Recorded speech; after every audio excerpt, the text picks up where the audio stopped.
2022년 3월 12일 한국 뉴스입니다. 국내 코로나19 신규 확진자 수가 40만 명에 근접하게 발생해 또다시 역대 최다를 기록했다. 하루 사망자도 연일 최다치를 기록해 코로나로 숨진 사람의 수가 1만 명을 넘어섰다. 질병관리청 중앙방역대책본부는 12일 0시 기준 코로나19 신규 확진자 수가 38만 3,665명 발생했다고 밝혔다. 전날 28만 2,880명보다 10만 785명 폭증했다. 누적 확진자는 600만 명을 넘어선 620만 6,277명을 기록했다. 이는 성인을 기준하여 대략 30%가 코로나 확진자인 것으로 예상된다. 즉 거리를 활보하는 사람 10명 중 3에서 4명이 코로나 확진자라고 추측할 수 있다. 코로나 증상이 있으나 개인 사정상 코로나 검사를 받지 않는 사람과 무증상 확진자를 포함하면 전 국민 성인의 약 50%가 코로나에 확진된 것으로 추측된다. 정부는 오미크론 유행이 오는 22일경에 정점에 이르고 주간 일평균 확진자가 29만 5천에서 37만 2천 명 사이가 될 것으로 예측했다. 최근 소아청소년에게는 코로나 백신 효과가 떨어진다는 연구 결과가 잇따라 나오면서 이들이 백신을 맞아야 하는지에 대한 논란이 일고 있다. 국내에서는 미국 제약사 화이자가 개발한 코로나 백신이 만 5세 어린이부터 승인돼 있다. 12세 이상부터는 접종을 진행하고 있고 5세에서 11세 대상은 접종 대상과 시기를 결정하기 위해 검토 중이다. 미국은 일찌감치 미국 식품의약국 FDA가 5세 이상 소아청소년을 대상으로 화이자 백신을 승인했다. FDA는 2월 초에는 생후 6개월에서 5세 미만 영유아를 대상으로도 화이자 백신 승인 여부를 검토 중이라고 밝혔지만 10일 만에 계획을 취소했다. 노태문 삼성전자 MX 사업부장이 지난 10일 새 플래그십 스마트폰 갤럭시 S22 시리즈의 게임 옵티마이징인 GOS 성능 제한 논란에 대해 임직원에게 사과했다. 11일 업계에 따르면 노태문 사장은 전날 직원들과의 내부 타운홀 미팅에서 GOS 앱 개발 과정에서 내부 소통이 부족했고 앞으로 소통을 강화하겠다고 밝혔다. GOS는 스마트폰에서 빠른 데이터 처리가 필요한 게임 작동 시 발열과 과도한 배터리 사용을 막아주는 앱이다. 삼성전자가 지난 2016년 갤럭시 S7 출시 때 처음 도입한 것으로 지금까지는 사용자들이 유료 앱을 설치해 GOS 활성화를 우회적으로 차단했다. 하지만 운영체제가 안드로이드 12 기반 원 UI 4.0 버전으로 업데이트된 이후 편법으로도 GOS 비활성화가 불가능해졌고 소비자들이 불만을 드러냈다. 이딴 항의에 삼성전자는 10일 소비자들이 GOS 앱의 활성화를 선택할 수 있도록 갤럭시 S22 시리즈 3종인 일반, 플러스, 울트라 모델과 태블릿 PC 갤럭시 탭 S8 시리즈 3종의 소프트웨어 업데이트를 진행했다. 업데이트에는 게임 실행 시 CPU와 GPU 초기 성능 제한 해제, 게임 부스터 내 게임 퍼포먼스 관리 모드 제공, GOS 오프 우회 외부 앱 차단 해제 등 성능 제한 논란을 일으킨 기능과 관련된 내용이 포함됐다. 한편 삼성전자의 대응에도 일부 구매자들은 삼성전자가 허위 사양을 내세우며 고객을 기만했다며 법률 대리인을 선임해 집단소송 준비를 이어가고 있다. 윤석열 대통령 당선인의 배우자인 김건희 씨가 지난 1월 자신과 통화한 내용을 녹음해 무단으로 공개한 인터넷 언론사 서울의 소리 측을 상대로 소송을 냈다. 11일 법조계에 따르면 김 씨는 지난 1월 17일 서울중앙지법에 백은종 서울의 소리 대표와 이명수 기자를 상대로 1억 원의 손해배상 청구 소송을 제기했다. 김건희 씨는 소장에서 피고들의 불법적인 녹음 행위와 법원의 가처분 결정 취지를 무시한 방송으로 인격권과 명예권, 프라이버시권, 음성권을 중대하게 침해당했다고 주장한 것으로 알려졌다. 서울중앙지법은 이 사건을 환경과 언론 사건을 전문적으로 담당하는 재판부에 배당했다. 재판부는 아직 변론 혹은 변론 준비기일을 지정하지 않았다. 인터넷 언론사 소속의 이명수 기자는 대선을 앞둔 지난 1월 중순 김 씨와 7시간가량의 통화를 녹음했다며 MBC와 협업해 녹음 내용을 공개하겠다고 했다. 이에 김건희 씨는 법원에 녹음 파일을 공개하지 못하게 해달라며 MBC와 서울의 소리를 상대로 가처분을 신청했다. 법원은 사생활 등이 담긴 일부 대화만 제외하면 녹취 내용을 공개할 수 있다고 결정했다. 이후 MBC와 서울의 소리는 각각 방송과 유튜브를 통해 김건희 씨와 이명수 기자의 통화 내용을 공개했다. 다만 인터넷 언론사인 서울의 소리는 유튜브 등에서 MBC 방송에 보도되지 않은 내용까지 일부 공개했다.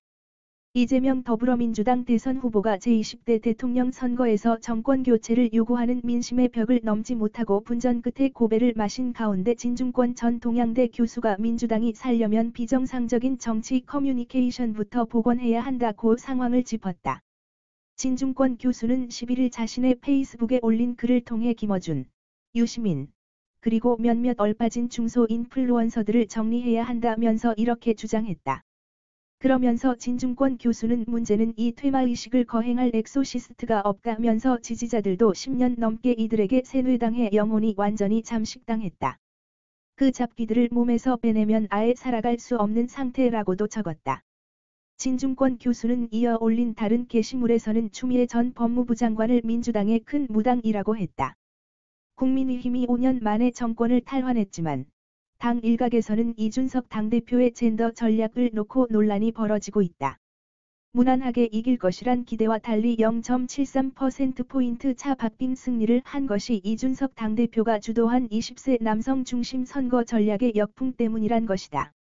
이에 대해 이준석 당대표는 11일 조종석에 앉을 자격이 없는 사람들이 이런 얘기를 한다고 반박했다. 윤석열 당선인 측은 대선 결과를 잘못 분석해선 안 된다며 당내 갈등이 확대되는 것을 경계했다. 이준석 당대표는 이번 선거전에서 여성가족부 폐지로 대표되는 이른바 젠더 전략을 밀고 나갔다. 20대 남성을 중심으로 2030을 규합하고 여기에 60대 이상 기존 지지층을 합쳐 40대와 50대가 중심인 민주당에 대한 세대 포위를 하겠다는 것이다. 그런데 방송 3사의 출구 조사 결과 20대 남성의 58.7%가 윤석열 당선자를 지지했지만 20대 여성은 58%가 더불어민주당 이재명 후보를 지지한 것으로 나타났다. 또 20대에서 50대 여성 모두 이재명 후보 지지율이 높았다. 이준석 당대표의 전략이 오히려 민주당에 대한 여성표 결집으로 나타났다는 게 일각의 주장이다. 진중권 전 동양대 교수는 20대 여성들을 갈라치기 한 부분에 대해 이준석 당대표의 책임을 준엄하게 물어야 한다고 했다. 이준석 당대표가 선거에 지나치게 자신감을 보여 지지층 결집에 방해가 됐다는 지적도 있다. 이준석 당대표는 선거 직전 5에서 8%포인트 지지율 격차를 유지하고 있다. 많게는 10%포인트까지 차이가 날 수 있다고 했다.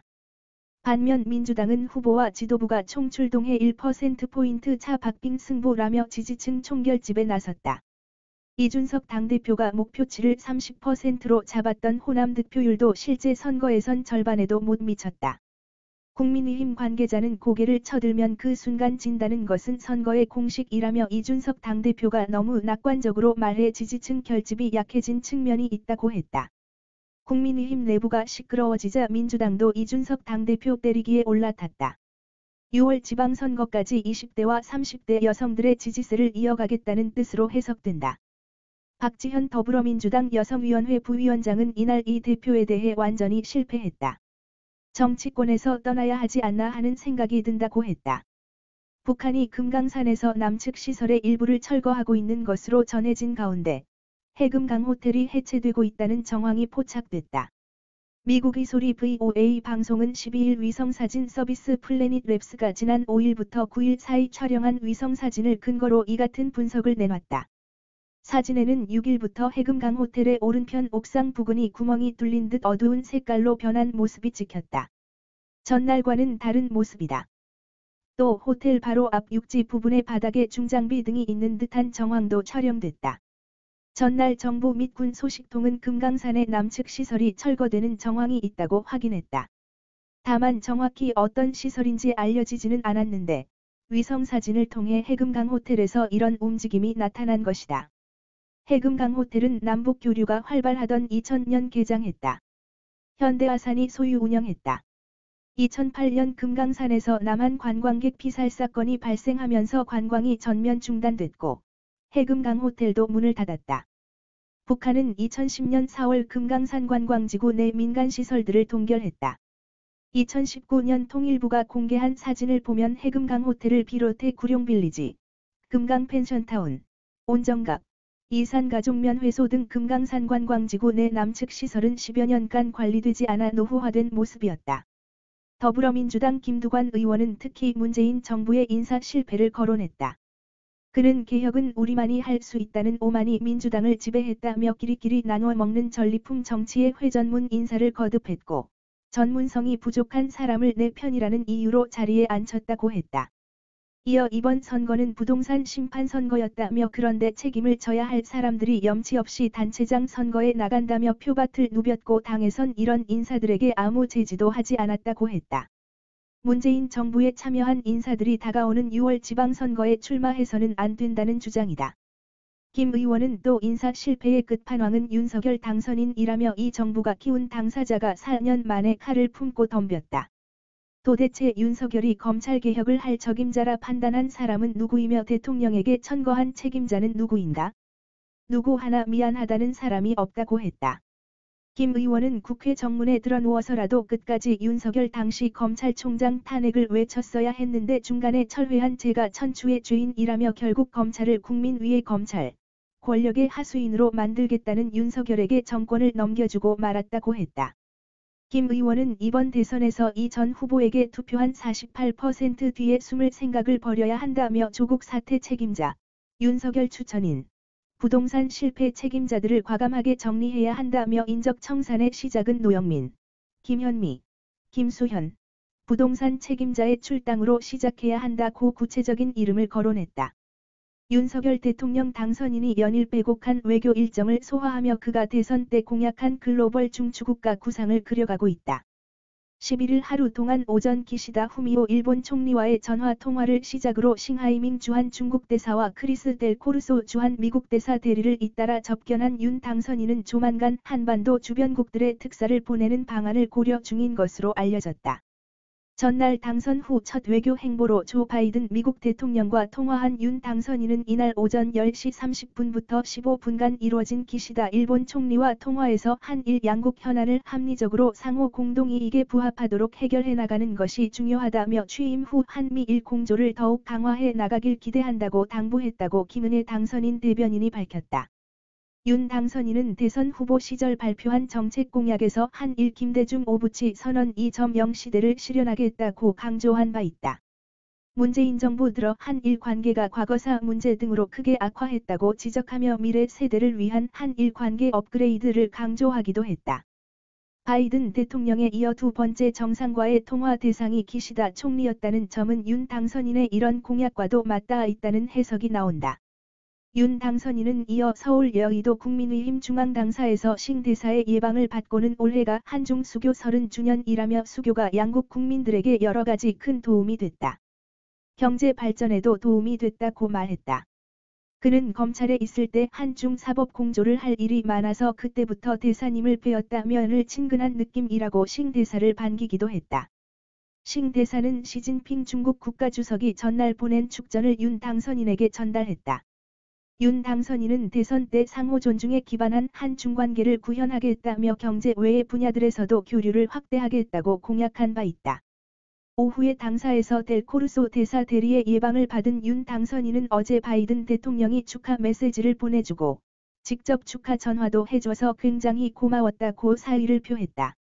그는 한미가 혈맹임을 강조하면서 6.25 한국전쟁을 통해 미국과 굳건한 안보 동맹을 맺은 것이 우리나라 발전의 원동력이 됐다며 앞으로 모든 부분에서 굳건한 관계를 재건해 두 나라에 그리고 세계의 평화와 번영에 기여할 수 있을 것이라고 강조했다.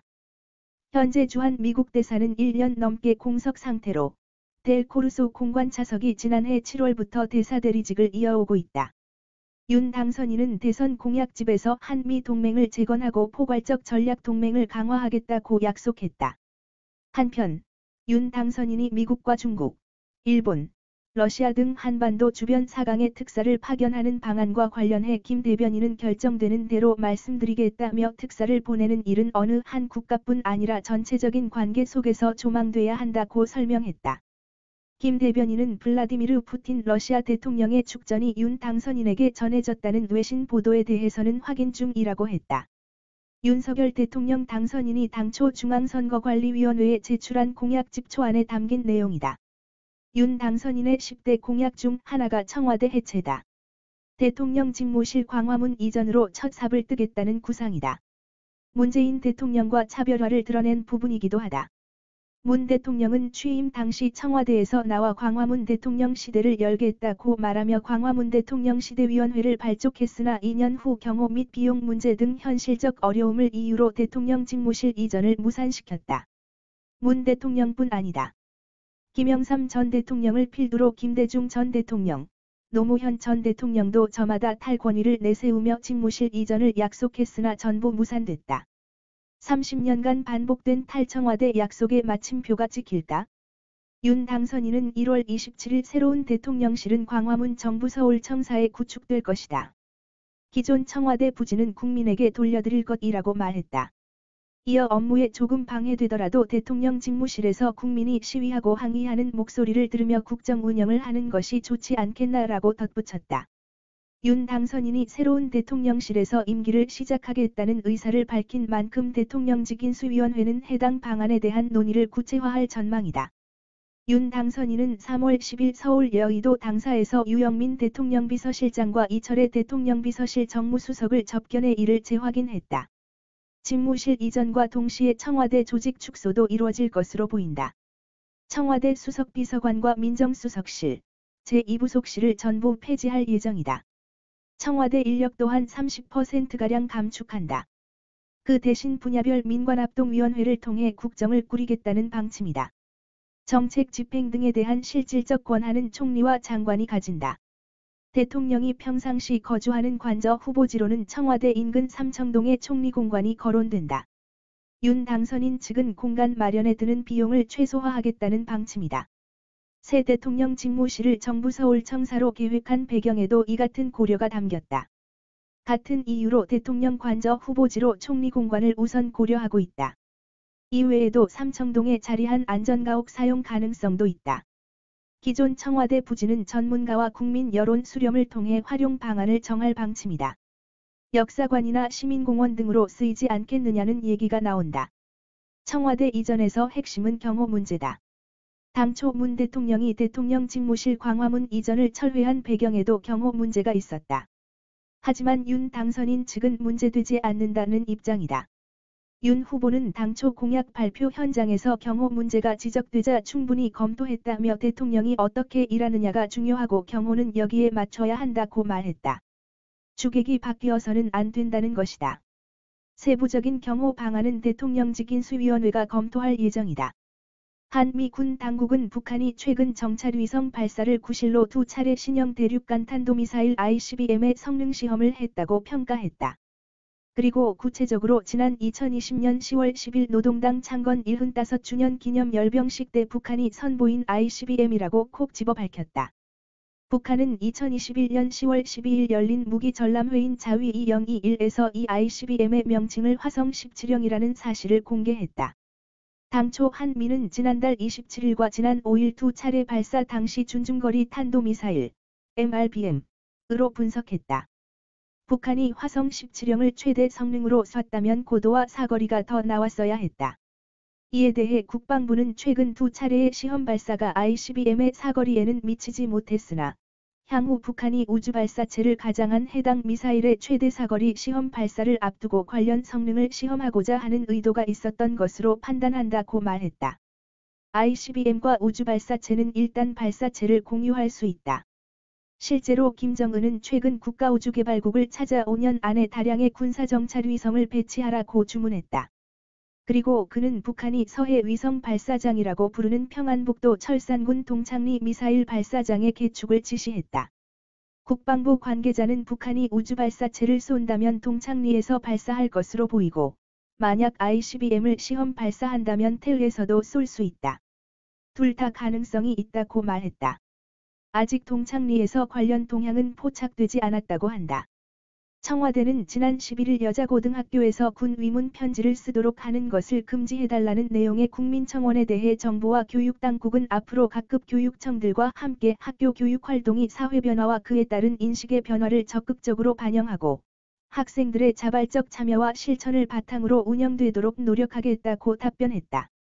청와대는 이날 국민청원 답변에서 이번 사안을 통해 변화를 반영하지 못하고 관행적으로 이루어지고 있는 제도 운영이 여전히 남아있고 꾸준한 점검이 필요하다는 사실을 다시 확인하게 됐다며 이같이 밝혔다. 앞서 지난 1월 11일 한 온라인 커뮤니티에 서울의 A여고 학생이 쓴 것으로 보이는 군 위문 편지 내용이 공개됐다. 해당 편지에는 앞으로 인생의 시련이 많을 건데 이 정도는 이겨줘야 사나이가 아닐까요? 추운데 눈 오면 열심히 치우세요 등 조롱하는 내용이 담겼다. 그러자 위문 편지를 보낸 학생이 국군 장병을 조롱했다며 학생의 신상이 온라인상에 퍼지는가 하면 같은 학교에 재학 중인 학생을 상대로 신상 털기 및 도를 넘은 욕설 등도 이어졌다. 이에 학생들은 편지 작성을 강요당했다고 주장한 것으로 알려졌다. 논란이 확산되자 청와대 홈페이지 국민청원 게시판에는 지난 1월 12일 여자고등학교에서 강요하는 위문 편지를 금지해달라는 제목의 청원이 올라와 한 달 만에 20만 6,200명이 동의했다. 국민청원은 30일 이내 20만 명 이상의 동의를 받아야 정부와 청와대의 답변을 들을 수 있다. 해당 논란의 내용은 국민청원 외에도 서울시교육청 시민청원에도 다수 게시됐다.